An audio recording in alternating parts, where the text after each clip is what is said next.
Hello mga loves! Another day with full of love and happiness, and for today's video, gagawa tayo ng 2-tier 18th birthday cake na order sa atin ni Ate Raquel.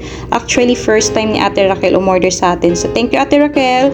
At syempre dahil 2-tier cake siya, yung bottom cake is chocolate and yung upper naman is chiffon cake with caramel fudge and mocha flavor fillings. Kung napapansin nyo, naglagay tayo ng cake board in between bottom and upper cake. Kailangan po yun mga loves, at meron din pong mga dowel sa bottom para safe at hindi dudulas yung ating cakes.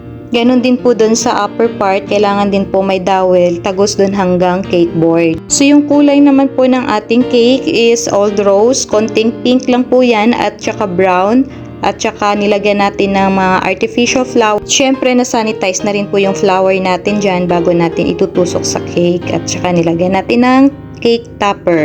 At syempre nilagyan na rin natin ng mga drudges paikot sa cake. So ayan na po yung finished product natin. Sana nagustuhan nyo. Follow for more. Bye!